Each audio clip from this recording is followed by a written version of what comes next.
పౌలు గారు దేంతో పోలుస్తున్నాడో చూద్దాం. వాక్యాన్ని పౌలు గారు ఎఫెసీయులకు రాసిన పత్రిక చూడండి. ఎఫెసీయులకు రాసిన పత్రిక 6వ అధ్యాయము. పౌలు గారు ఇక్కడ వాక్యాన్ని దేనికి పోలుస్తున్నాడో చూద్దాం.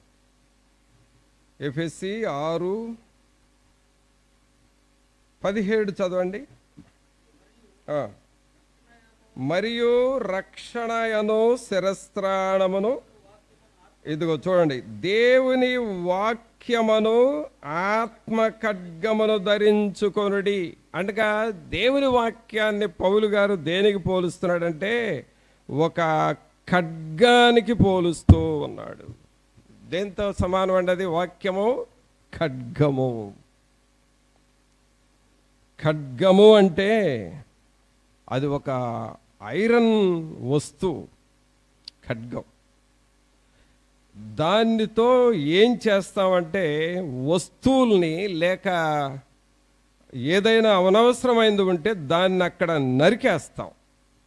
ఖడ్గం అనేది కోసేయడానికి, నరికేయడానికి ఉపయోగపడుతుంది. ఇంకా చెప్పాలి అనంటే ఒక కత్తి అనుకోవచ్చు. ఖడ్గము అనేది ఒక కత్తి. వాక్యము ఒక కత్తితో సమానము, ఒక ఖడ్గముతో సమానం. లేదా కత్తిని మనం ఎన్ని పనులకు వాడతామో చూడండి. ఇప్పుడు మనకి గార్డెన్స్ ఉంటాయి. ఆ గార్డెన్లోనికి లేక పార్కుల్లోకి ఎంటర్ అయ్యేటప్పుడు అక్కడ ఫెన్సింగ్ వేసిన ప్లాంట్స్ ఉంటాయి. ఆ ప్లాంట్స్ డిజైన్లుగా పెంచుతూ ఉంటారు. కానీ ప్లాంట్స్కి అలా పెరిగే లక్షణాలు ఉండవు. అవి ఎలా పెరగాలో అలా పెరుగుతాయి. కానీ అక్కడ డిజైనర్ చేసే పని ఏంటంటే ఆయనకు నచ్చిన డిజైన్ని ప్లాంట్స్లో కత్తిరిస్తూ ఉంటాడు. కొన్నిటిని నిలువుగా చదరంగా చేస్తాడు, కొన్నిటికి డిజైన్ వేస్తాడు. కొన్ని మొక్కలకి ఆ పార్క్ పేరేంటో ఆ పార్క్ పేరు వచ్చేలాగా ఆ మొక్కల్ని కత్తిరిస్తూ ఉంటాడు. అలాగూ సో ఈ కత్తి అనేది కత్తిరించడానికి ఉపయోగం. ఒక షేపు రావాలి అనంటే కత్తిని వాడాల్సిందే. కత్తిని వాడాలి. మనకింతకుముందు ఇక్కడ ఈ కలర్ పేపర్స్ ఉండేవి. అవన్నీ చక్కగా పిల్లలు కట్ చేసి దండలు దండలుగా కత్తిరించి చాలా కాలం ఈ రూమ్స్లో ఉన్నాయి, మనం చూసాం. ఆ పేపర్ ఆ షేపు రావడానికి కత్తిరిస్తారు. కత్తిరించి మనకు కావలసిన డిజైన్ కట్ చేసి వాటిని అంటించి వాటిని వేలాడదీసినప్పుడు చూడడానికి అవి అందంగా ఉంటాయి. అలాగే ఈ పండుగలు, క్రిస్మస్ పండుగ ఇలాంటివి వచ్చినప్పుడు చర్చి డెకరేషన్స్ చేసేటప్పుడు ఆ కలర్ పేపర్స్ రకరకాల డిజైన్స్తో కట్ చేసి వాటిని మనం అంటిస్తాం. కత్తి అనేది ఒక డిజైన్ని క్రియేట్ చేయటం కోసం వాడతాం. అలాగే ప్రియులారా, దేవుని వాక్యము ఒక కత్తి. ఈ కత్తి ఏం చేస్తుందంటే మనల్ని చెక్కుతూ ఉంటుంది, కోస్తూ ఉంటుంది. ఎక్కడ ఘాటు పెట్టాలి అక్కడ పెడుతుంది, ఎక్కడ షేప్ రావాలి అక్కడ షేప్ తెస్తుంది. ఇలాగూ చేయటం ద్వారా, అనేక సార్లు కత్తిరించబడటం ద్వారా మనలోనికి దేవుని స్వభావం వస్తుంది.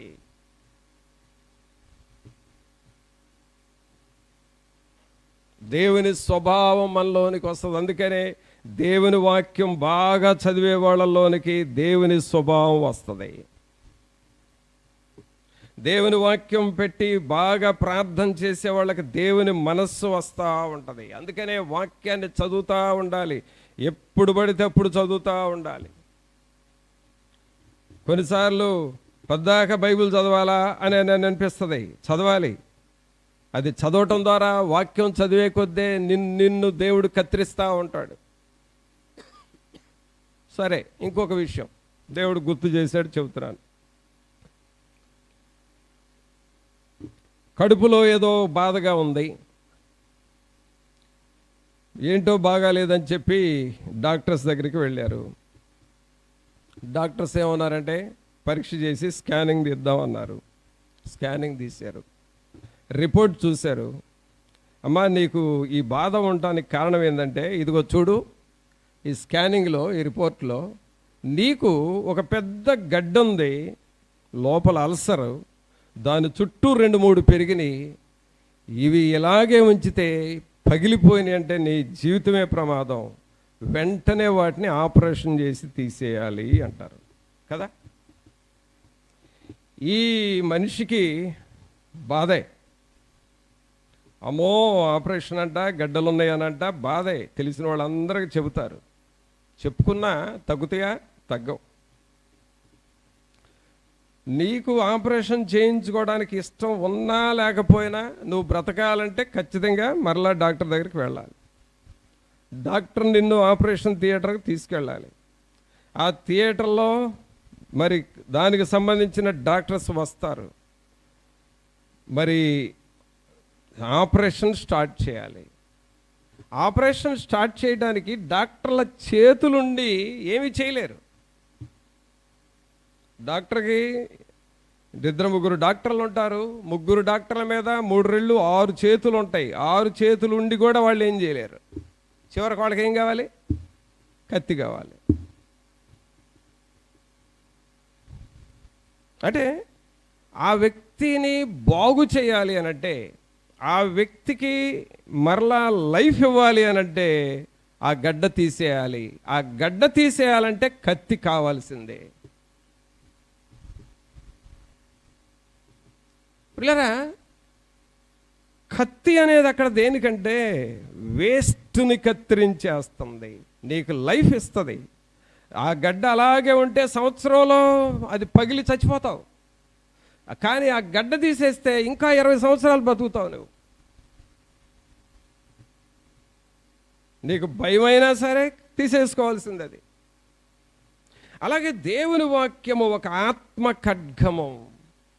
వాక్యము నీ లోపలికి వెళ్ళి నిన్ను ఏమేమి పనికిరాని గడ్డలు ఉన్నాయో, పనికిరాని భాగాలు ఉన్నాయో, పనికిరాని అల్సర్స్ ఉన్నాయో, ఆ కొరుగుడు పుండు లాంటి మాటల్ని కోసేస్తుంది వాక్యం. అందుకనే వాక్యం వినేటప్పుడు అమ్మో ఈ వాక్యం నాకు తగిలింది అంటారు. అదే కారణం. ఈ వాక్యం నన్ను కోసేసింది అని అంటారు. అదే కారణం. ఈ వాక్యం నన్ను నా వేరులతో సహా పీకేసింది అని అంటారు. కారణం అదే. వాక్యము నిన్ను కోసేస్తుంది, నిన్ను కత్తిరిస్తూ ఉంటుంది, నీకు షేప్ తీసుకొస్తుంది, నీకు లైఫ్ తీసుకొస్తుంది. అందుకనే పౌలు గారు ఎఫెసీ సంఘస్థులతో అంటున్నాడు, దేవుని వాక్యమును ఆత్మ ఖడ్గమును ధరించుకొనుడి. మరి ఇలాగూ దేవుని వాక్యాన్ని మనం తలంచుకుంటున్నామా? దేవుని వాక్యాన్ని మనం అలాగూ తలంచుకుంటున్నామా? ప్రభా, నీ వాక్యం అనే కత్తితో, నీ వాక్యం అనే ఖడ్గముతో నాలో పనికిరానివి కోసేయండి, నరికేయండి అని నువ్వు ప్రభుతో చెబుతున్నావా? నీ జీవితాన్ని నువ్వు సరి చేసుకుంటా ఉంటే ఆ వాక్యము నిన్ను కత్తిరిస్తూ ఉంటుంది. కొన్ని సమయాల్లో ప్రియరా, మనలో ఉండే కర్కశం అంటే హార్డ్నెస్ను కూడా కోసేస్తుంది వాక్యం. సౌలును చూడండి, సౌలు ఎంత మూర్ఖుడు, సౌలు ఎంత మూర్ఖ స్వభావి, సౌలు ఎంత కర్కశ హృదయమో. సౌలు ఎవరినన్నా చంపాలి అని అనుకుంటే వాళ్ళు చివరికి గర్భిణీ స్త్రీలైనా చంపేసేవాడంట, ఎవరిని వదిలేవాడు కాదంట, అంత మూర్ఖుడు అంట సౌలు. అందుకనే ఆయన సాక్ష్యం చెప్పినప్పుడు నేను దోషకుడను హింసకుడును అంటాడు. అది అతని క్యారెక్టర్. కానీ దేవుని వాక్యం అన్నాడు, దేవుని వాక్యం అతనిలోనికి వెళ్ళింది, మూర్ఖత్వం పోయింది, ఆ దూషణ పోయింది, మృదువు, సాధు స్వభావము, తగ్గించుకునే స్వభావము, అతని కర్కశ హృదయం పోయి దేన మనస్సు వచ్చింది. అనగా వాక్యం అతని స్వభావాన్ని కోసేసింది. ఆయన స్వభావాన్ని కోసేసింది. దేవుని వాక్యానికి ఆ పవర్ ఉందండి. ఆ వాక్యం ద్వారా నీ జీవితము మెరుగుపరచబడుతుంది. తర్వాత వాక్యం ఏం చేస్తుందంటే మనలో ఉన్న అజ్ఞానమును, ఇగ్నోరెన్స్, మనలో ఉన్న మొరటుతనం, ఆ మొరటుతనాన్ని కూడా తీసేస్తుంది. చాలాసార్లు దేవుని వాక్యము అమాయకముగా వస్తారు ప్రార్థనలకి. వాక్యం వినగా వినగా వినగా వినగా దేవుని జ్ఞానం వారికి వస్తుంది. పేతురు ఎవరండి? చేపలు పట్టుకునే ఒక జాలరి డ్రెస్ ఎలా ఉంటుంది? ఆయన దాదాపుకు శరీరం అంతా కనబడుతుంది, అంతే కదా. ఆ తలకేదో చుట్టుకుంటాడు, ఆ దిశమూలకేదో చుట్టుకుంటాడు, అంతకు తప్ప బాడీ అంతా ఓపెన్గా ఉంటుంది. ఒక రకంగా చెప్పాలంటే వాళ్ళకి మొరటతనం అంతే. ఇప్పటికీ మనకు అరకులోయ ప్రాంతాలకు వెళితే ఈ ఆదిమవాసులు కనబడతారు, మొరటతనం. కానీ అక్కడ ఇప్పుడు సువార్త వచ్చింది, అక్కడ కొంతమంది దైవజనులు వెళ్ళారు, దేవుని వాక్యం చెబుతున్నారు. ఆ అరకులోయ ఆ ఆదిమవాసులకు సువార్త చెబుతూ ఉంటే ఎంత చక్కని కల్చర్ వచ్చిందంటే అక్కడ చాలా నాజూకుగా, సొఫిస్టికేటెడ్గా, చాలా నాగరికత కలిగిన ప్రజలుగా మారారు. కారణం ఏంటంటే వాళ్ళల్లో ఉన్న మొరటతనం పోయింది.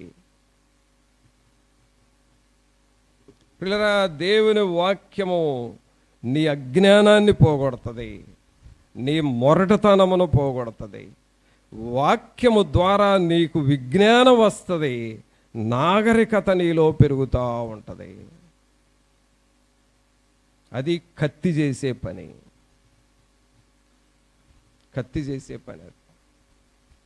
చివరిగా ఇంకొక మాట చూద్దాం. వాక్యము యాకోబు గారు దేనికి పోలుస్తున్నాడో చూద్దాం. యాకోబు రాసిన పత్రిక తీయండి.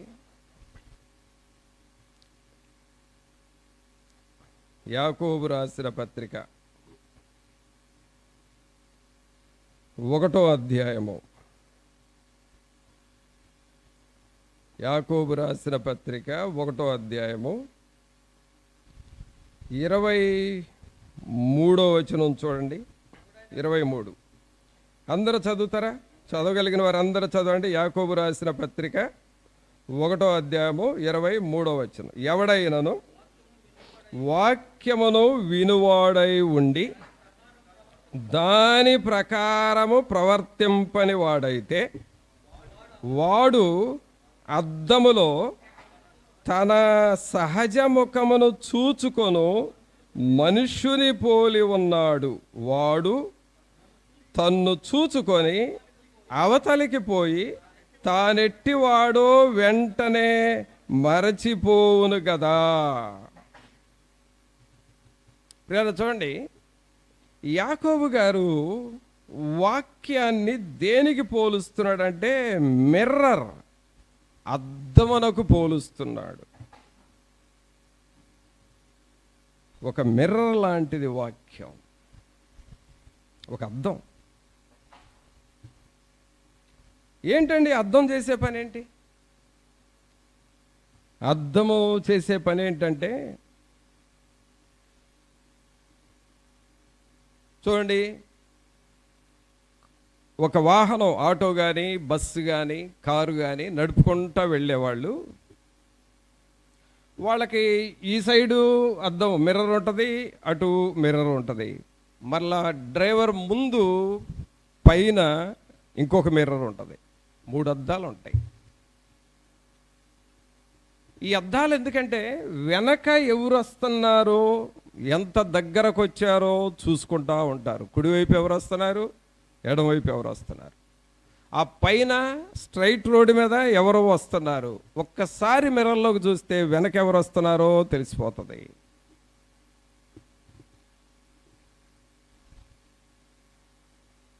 పిల్లరా, మిర్రర్ అనేది సాతానుడు నీకు ముందు ఏమి శోధనలు తెస్తున్నాడు, వెనక ఏమి శోధనలు తెస్తున్నాడు, ప్రక్క నుండి ఏ శోధనలు తెస్తాడో, ఎటువైపు నుండి సాతానుడు నిన్ను శోధిస్తూ ఉంటాడో, నీవు వాక్యాన్ని చదువుతూ ఉంటే ఆ మిర్రర్ లాగా నీకు కనబడతా ఉంటుంది.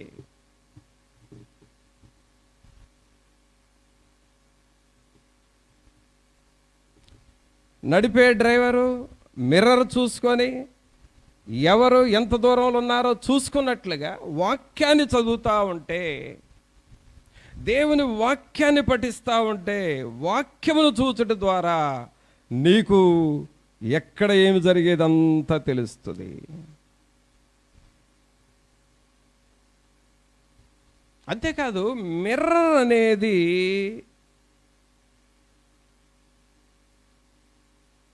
అపాయాల నుండి తప్పిస్తూ ఉంటుంది. ఇటీవల మనకు భారతదేశానికి పాకిస్తాన్కి ఒక యుద్ధం జరుగుతున్న టైంలో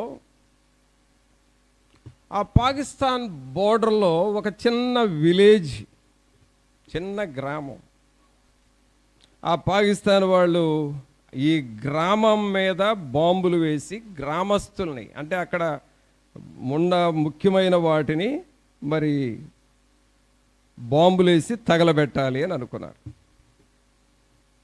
దానిలో ఈ సైంటిఫిక్ నాలెడ్జ్ తెలిసిన ఒక కుర్రోడు ఆ మిర్రర్లో చూసి, పాకిస్తాన్ వాళ్ళు మన గ్రామం మీద యుద్ధం చేయబోతున్నారని ఆ సిస్టంలో ఆ మిర్రర్లో చూసుకొని, మన గ్రామానికి సంబంధించి ఇంకొక డూప్లికేట్ గ్రామాన్ని సిద్ధం చేసి అక్కడ లైట్లు పెట్టండి, ఒరిజినల్ గ్రామంలో లైట్లు ఆపేసేయండి, అప్పుడు మన గ్రామం రక్షించబడుతుంది అని ఆ పిల్లోడు చెప్పాడు.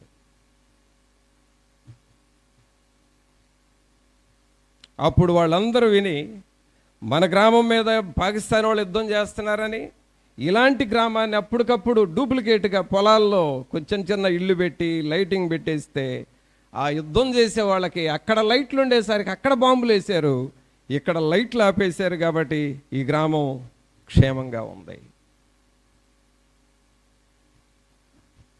పిల్లరా, దేవుని వాక్యము మిర్రర్.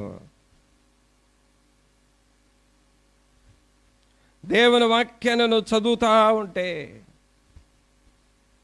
దేవుని వాక్యాన్ని నువ్వు ధ్యానం చేస్తూ ఉంటే, దేవుని వాక్యాన్ని గురించి నువ్వు ఆలోచన చేస్తూ ఉంటే, నీకు రాబోయే శోధనలన్నీ దేవుడు చూపిస్తూ ఉంటాడు.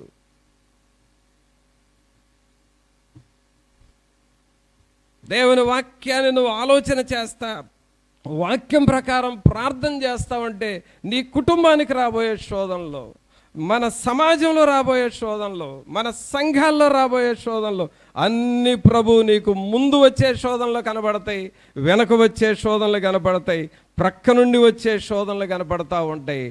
ఆయన వాక్యము నీకు మిర్రర్లాగా పనిచేస్తుంది.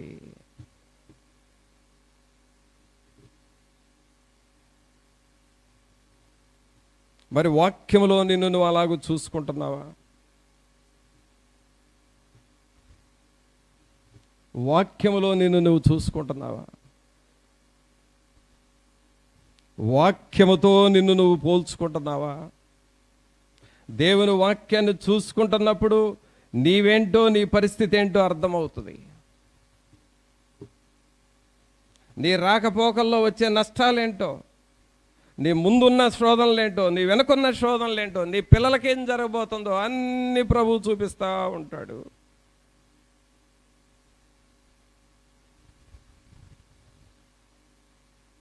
ప్రార్థన చేస్తామంటే ప్రభువు ముందుగానే చూపుతూ ఉంటాడు. యెషయా గారు క్రీస్తు ప్రభు పుడతాడు అని 900 సంవత్సరాల ముందే, ఏలయనగా మనకు శిశువు పుట్టెను, మనకు కుమారుడు అనుగ్రహింపబడెను అని చెప్పాడు. ఎలా కనపడింది అది ఆయనకి? పుట్టకముందే 900 సంవత్సరాలకు ముందే పుడతాడు అని ఎలా చెప్పాడంటే, వాక్యం అనే అద్దంలో చూశాడు.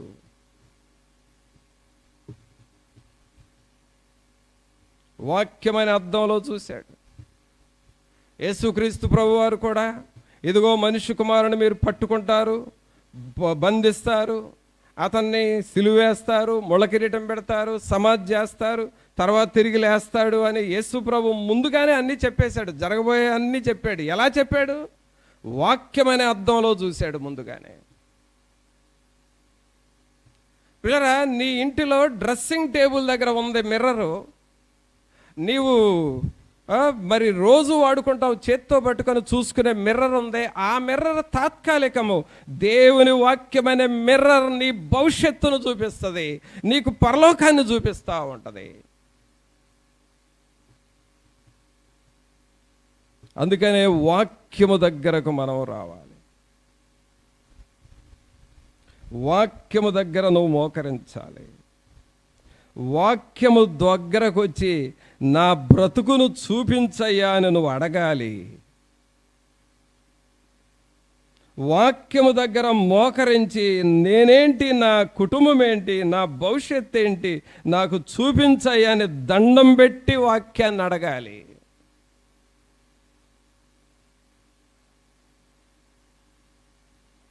నీకు శోధనలు ఎటు నుంచి వస్తున్నాయో, ఎలా అవి పోతాయో కూడా మిర్రర్లో నీకు కనబడతా ఉంటాయి.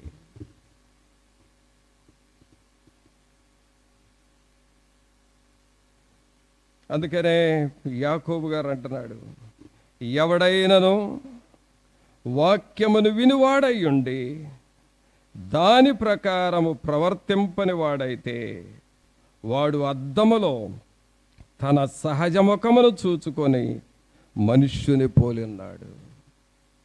వాక్యం అనే అద్దములో చూసుకోవాలి. తర్వాత చివరగా ఒక చిన్న జోవియల్గా ఉండే పాయింటే, ఇది ఇంపార్టెంట్ పాయింట్ కాబట్టి జోవియల్గానే ఉండొచ్చు, కానీ అది కూడా చెప్పాలి మీకు. ఏంటంటే, అద్దము నీకు పెళ్లి చేస్తుంది. ఏం చేస్తుంది?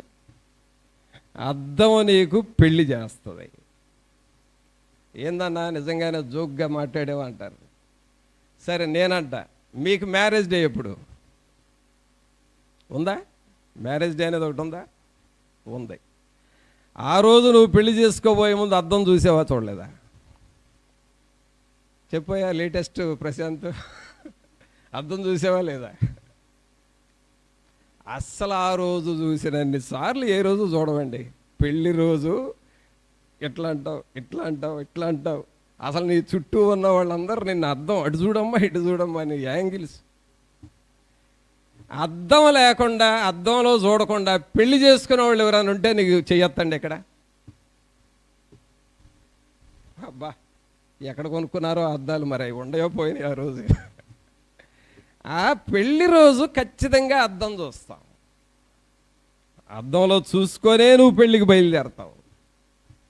అలాగే ప్రియులరా, దేవుని వాక్యం అనే అద్దంలో నువ్వు ఎంత జాగ్రత్తగా చూసుకుంటావో, ఎంతగా నీ జీవితాన్ని కడుక్కుంటావో, ఎంత పరీక్షించుకుంటావో, ఎంత దిద్దుకుంటావో, వాక్యం ద్వారా ఎంత నలగొట్టబడతావో, వాక్యమును నిన్ను నువ్వు ఉపేక్షించుకొని వాక్యము చేత నువ్వు పోషింపబడుచు దేవుని బిడ్డగా మారుతావో, ఒకానొక రోజున ప్రకటన గ్రంథంలో రాయబడినట్టుగా గొర్రెపిల్ల మహోత్సవ వివాహోత్సవం ఉంది.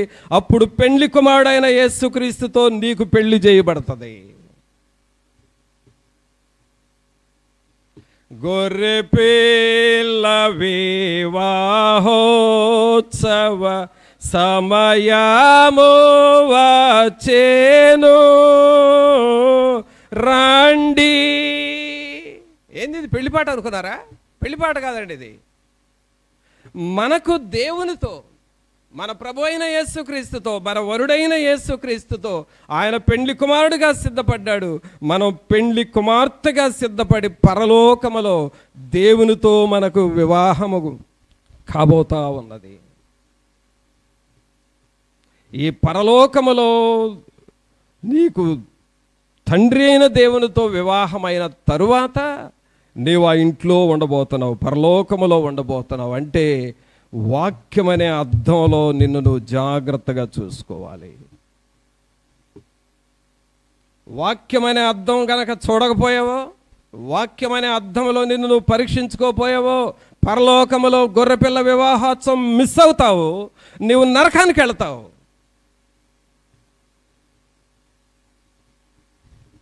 అందుకే వాక్యమనే అద్దములో మనం చూసుకుంటా ఉండాలి. ప్రతిరోజు ప్రభా నీ వాక్యము ద్వారా నన్ను సరిచేయండి. ఇలాగ రోజు సరి చేసుకుంటా ఉంటే, అద్దంలో చూసుకుంటా ఉంటే నీ మనసాక్షి బాగుంటుంది, నీ స్వభావం బాగుంటుంది, నీ బుద్ధి బాగుంటుంది, నీ ప్రార్థనా జీవితం బాగుంటుంది, నీ ఆత్మీయ జీవితం బాగుంటుంది. ఆటోమేటిక్గా ఆ గొర్రెపిల్ల మహోత్సవ వివాహ మహోత్సవ సమయంలో ఆ పరలోకములో నీకు మరి వరుడైన యేసుక్రీస్తుతో వివాహము జరుగుతూ ఉంటుంది. ఏం జరుగుతూ ఉంటుందండి? వివాహము జరుగుతూ ఉంటుంది. చూసారా? కాబట్టి మన ఆత్మీయ జీవితాల్లో మనల్ని మనం జాగ్రత్తగా పరిశీలన చేసుకోవాలి. గొర్రెపిల్ల వివాహ మహోత్సవం అనేది ఒకటి ఉన్నది అని, ఆ వివాహ మహోత్సవానికి మనం సిద్ధపడాలి అని, ఆ సిద్ధపడాలి అనంటే వాక్యమనే అద్దములో మనల్ని మనం జాగ్రత్తగా చూసుకోవాలని ప్రకటన గ్రంథములో మనకు సెలవిస్తూ ఉంది. మరి అలాగూ మనం సిద్ధపడుతున్నామా? అలాగూ సిద్ధపడుతున్నావా? అందుకనే దేవుని వాక్యంలో మొదటి వాక్యం చూడండి. యెషయా గ్రంథము 55వ అధ్యాయము. యెషయా గ్రంథము 55వ అధ్యాయము 10వ వచనం చూడండి. వర్షమును హిమమును ఆకాశము నుండి వచ్చి అక్కడికి ఎలాగు మరలక భూమిని తడిపి విత్తువానికి విత్తనమును భుజించువానికి ఆహారమును కలుగుటకై అది చిగిర్చి వర్ధిల్లునట్లు చేయనో అలాగే నా నోట నుండి వచ్చు వచనమును ఉండును. కావున ప్రియులారా, దేవుని వాక్యము అది అగ్ని వంటిదని విన్నాము, అది ఒక సుత్తి వంటిది అని విన్నాము, అది ఒక కత్తి వంటిది అని విన్నాము, అది ఒక అద్దము వంటిది అని విన్నాము. మరి మనల్ని మనం జాగ్రత్తగా పరిశీలన చేసుకుందామా? ప్రతిరోజు దేవుని వాక్యము దగ్గర నిన్ను నువ్వు పరీక్షించుకొని ప్రభువు కొరకు సిద్ధపడతావా? ప్రార్థన చేసుకుందాం. ఒక నిమిషం అందరము తలలు వంచి ప్రభు సన్నిధిలో మన హృదయాన్ని మనం పరీక్షించుకుంటూ, పరిశుద్ధుడా, దేవుని వాక్యమనే అద్దము ఎదుట మమ్మల్ని మేము జాగ్రత్తగా చూసుకోవాలయ్యా. మమ్మల్ని మేము జాగ్రత్తగా పరీక్షించుకోవాలి ప్రభా. ఈ వాక్యమనే అగ్ని మమ్ములను కాలుస్తూ ఉండాలి. వాక్యమనే కత్తి మాలో కోసివేస్తూ ఉండాలి. వాక్యమనే సుత్తి మమ్ములను చదరము చేయాలి, వంకర్లు తీయాలయ్యా. వాక్యమనే అద్దములో మమ్మల్ని మేము జాగ్రత్తగా పరిశీలించుకోవాలయ్యా అని ప్రభువుని అడుగుతావా? పరిశుద్ధుడైన మా ప్రభువా, మీకు స్తోత్రాలు వందనాలు చెల్లిస్తూ ఉన్నాము. మహోన్నతుడా, మహాగణుడా, మా ప్రభు అయిన యేసు మిమ్మల్ని స్తుతిస్తూ ఉన్నాము. జీవాధిపతి, మీకు స్తోత్రాలు, మీకు వందనాలయ్యా. దేవుని వాక్యమును మేము ఎన్నడూ నిర్లక్ష్య పెట్టనివద్దు. వాక్యముతో మేము కడగబడాలి, సరిచేయబడాలి, వంకర్లు తీయబడాలి. వాక్యము ద్వారా పనికి మాలినవి మాలో కాల్చివేయబడాలి. వాక్యమనే అద్దములో మమ్మల్ని మేము జాగ్రత్తగా చూచుకుంటా ఉండాలయ్యా. సహాయం చేయండి. మీ సన్నిధి మా అందరితో ఉంచి వాక్యం మా హృదయంలో నిలిచి ఫలించులాగున చేయమని నజరేయుడైన యేసు నామమున అడిగి వేడుకొనుచున్నాము తండ్రి, ఆమేన్. మన తండ్రి అయిన దేవుని ప్రేమ, కుమారుని కృప, పరిశుద్ధాత్మని యొక్క సన్నిధి ఇప్పుడు నెల్లప్పుడు ఇక్కడ చేయను మనకు, మన కుటుంబాలకు తోడుగా ఉండి సహాయము చేయను గాక. ఆమేన్.